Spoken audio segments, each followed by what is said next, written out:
สบายดีพี่น้องสบายดีFCทุกท่านเด้อมื้อนี้เป็นวันศีลเนาะพี่น้องเป็นวันศีลน้อยคนก็สิบ่หลายมื้อนี้วันศีลน้อยเช้ามื้อนี้ก็ลงมาใส่บาตรพี่น้อง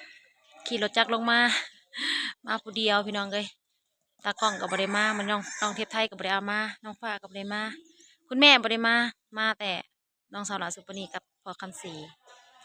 จักสิมีไผแหน่มามื้อนี้พี่น้องเอ้ยเป็นวันศีลน้อยน้องดาวก็บ่ได้มาซ้ำแซกมาบอกเลยลงมาผู้เดียว ตอนนี้ก็ลงมาใส่บาตรอยู่ที่บ้านคันธจารย์วัดบ้านคันธจารย์เมืองไซพรองแขวงสะหวรรณเขตบัดวัดบ้านชาวสุปนีเองพี่น้องเลยตอนนี้ลงมาหอดวัดเป็นที่เรียบร้อยแล้ว แต่ว่าซีเงียบๆเนี่ยจักหน้อย เพราะว่าเป็นวันสิ้นน้อยบ่ทันมีคนนี่กสิพาพี่น้องมาทำบุญมื้อนี้ใส่บาตรสะก่อนจังสิไปเลาะอีกคือเก่ายังสิไปเลาะไปเซิร์นอยู่มื้อนี้บุญบ้านลุงบอยแน่สิไปเลาะแปลงรถอันชาวสุปนีแหนมดังแอดอยู่สิไปเลาะแปลงรถแหนมมื้อนี้ใส่บาตรขึ้นซะก่อนพี่น้องไปอาติอัมปีสังฆังสรณังคัจฉามิสามาคันเต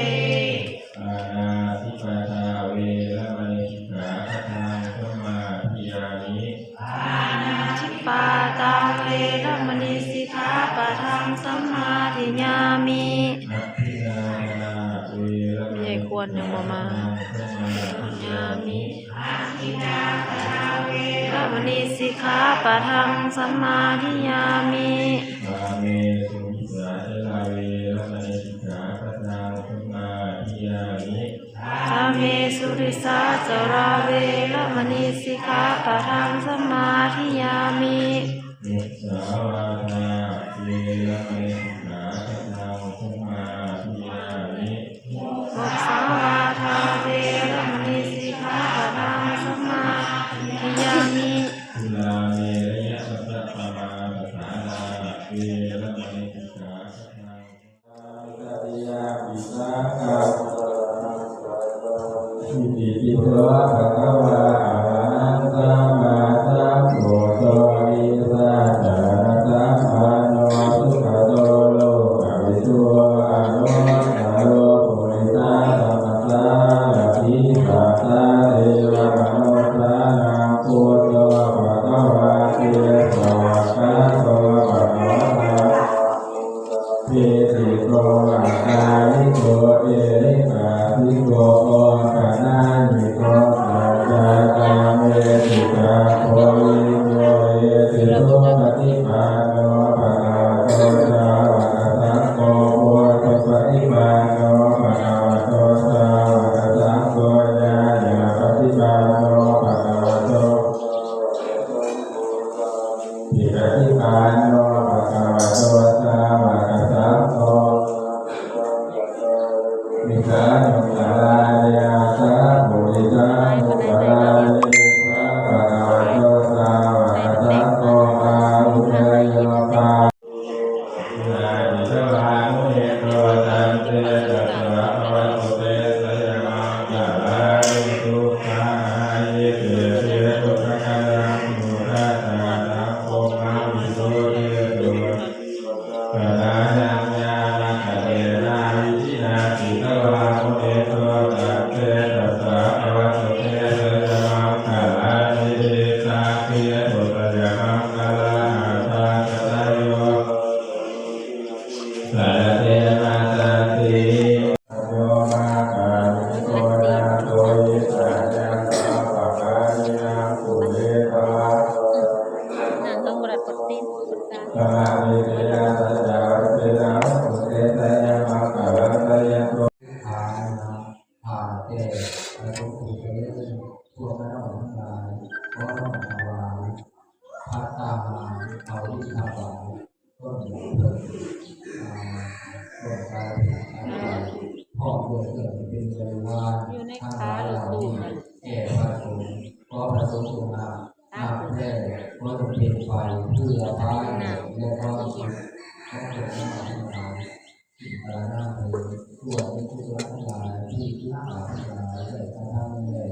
ตัวกายวาจาใจจะก็วิธีอาแก่สัพพะทั้งหลายทุกข์เพื่อเรื่องแต่พวกนี้ มาเรื่องต่างหน้าลูกน้าลูกดีมา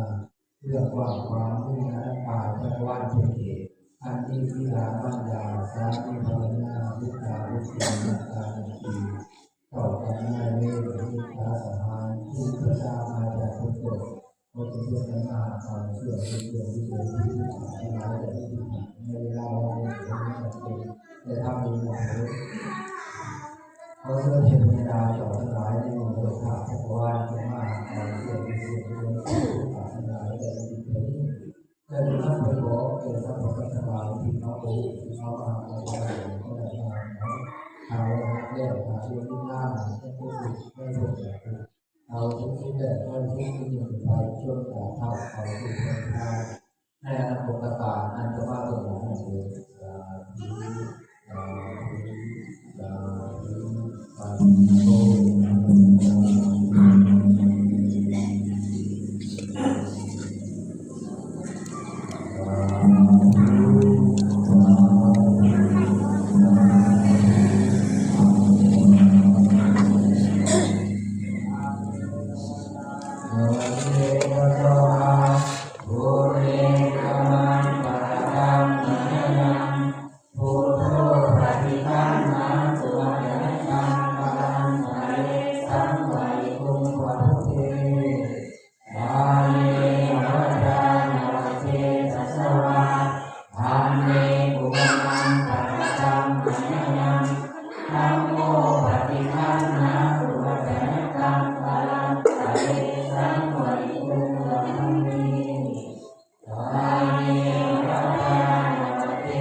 นาเบียขึ้นแล้วบ่น้องนาเบียก็ลงมาได้พี่น้องเอ้ยน้องวันใหม่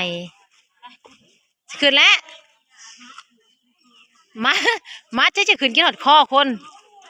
ไม่ใหญ่ควรมื้อนี้พากันลงมาใส่บาตรพี่น้องเอ้ยแล้วตอนนี้สาวชุนีก็สิประหยัดน้ำจะประหยัดน้ำมื้อนี้น้องนาเบียก็ลงมากับน้องวันใหม่แต่ว่าแม่เพิ่นบ่ได้มา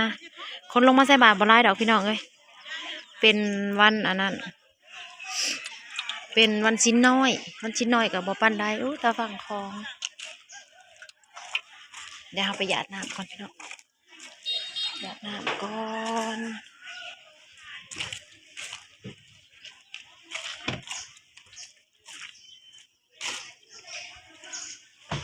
แล้วมันจะสูงกว่าบาทสุดแล้ว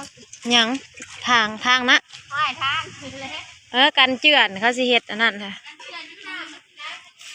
น้ำไหลมาพี่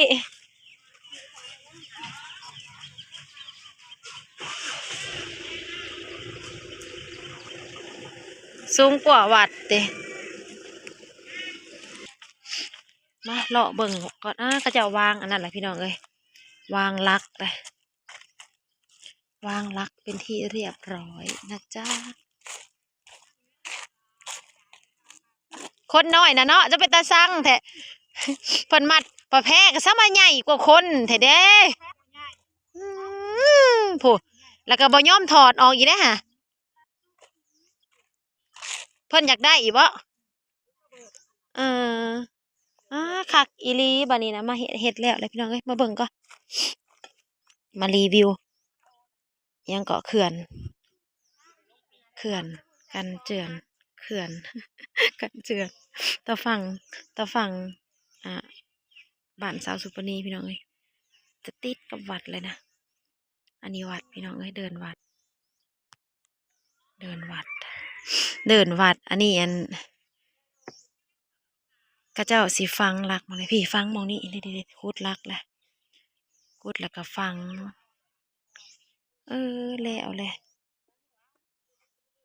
อ๋ออันนี้จะเป็นทางนะพี่น้องพอดีก็เจ้าเทอ๋อยังบ่ทันได้แล้วฮอดสิได้อยู่เฮาละว่าก็เจ้าเทสิแล้วแหละได้เท่าละหน่อยนี่เด้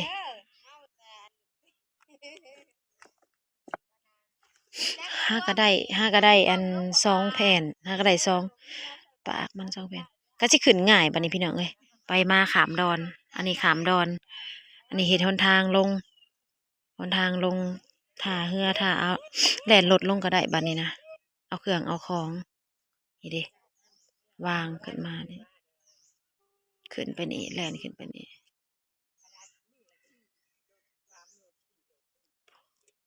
อันเท่นะบ่ นี่จะปาดซื่อๆที่เขาสั่งโมกมาแต่อันนั้น โม่เห็นโม่และรถโม่แล่นมาน่ะถอกลงหักยังหักก็ได้อันน้อยหนึ่งมันหนาแฮงยังลายเติบอยู่ได้เผื่อสิแล้วหอดนี่เนาะแต่ว่าขั้นขึ้นมาพี่ก็สิบ่หน้าปานใดหน้าแต่เนี่ยหน้าแต่ลมขั้นบ่หน้าก็แตกไว้แล้วผู้เทฮอดพุ่นแล้วซ้ำพื้นตัวอันเอาไว้หั่นแหละซ้ำพื้นตัวนั้นแล้วต่อยินไปจะมาหลักเฮ้ยเมื่อพ้นพระละหลัก หลักทำไมสิหลักก็ได้แบกเมื่อ แล้วก่อนใหญ่แล้วเขาก็สิบานหมดเลย มาหาทูขาทูแข่ง เจ้าก็สิเฮ็ดกันนะให้ละว่าเนาะหรือว่าบริการเนาะก็นั่นแหละวะมือไม่ได้ถือว่าไปขอแบบนั้น เฮ็ดแต่ขอบซ้ำนั่นแหละสิบ่มีดอกฮาวเนาะ ทุกนั่นนี่สมมุติว่าน้ำลงนั่นนี่ก็เห็นได้แบบ น้ำลงก็สิอยู่ซ้ำนั่นบ่จ๊ะ น้ำลงบ่ลดลงบ่ได้บ่ ลดลงบ่ได้ แม่นติเห็นว่า จักเอาคันเทก็สิเทแหละปานนี้ เจ้าก็เบิ่งน้ำบกแล้วมัน จะว่าบกอีกก็เทอีกบ่จักแหละหาเบิ่งทั้งนั้นก็คือ หักน้ำบกได้นี่เนาะ ใช่ ว่าเฮาอยากมาหากระแปงก็บ่ได้มาจักเทื่อเข้ามาหากระแปง โอ้ใช่บัดรถใหญ่ลงนี่สิ ไปเมื่อโอเคพี่น้องเช้าชุนี้ก็มาเบิ่งมาเลาะเบิ่งกันท่าหลังจากเฮาใส่บาตรแล้วแล้วก็มาชมเบิ่งท่าเฮาท่าของเฮางามๆพี่น้องเอ้ยกันเจือนเพิ่นกำลังสิฟังลักลายๆนะฟังลักไว้บัดนี้จังหน่อยมาเบิ่งเด้อมันงามๆบักลายหนึงลักนึงก็ได้พวกทีๆนึงไปโอเคเอาบุญนำกันเด้อพี่น้องเอ้ยหากบ่มีหมู่มื้อนี้นะลงมาใส่บาตรน่ะบ่มีแบบมีแต่นางบี้ลงมากับแม่ใหญ่ควรแล้วก็อันสาวสุนีก็ลงมาเฮือนสาวสุนีก็มีสาวสุนีกับพ่อสีพ่อคำสีก็ลงมาแต่ว่าอีเมแก้วบ่ได้ลงมา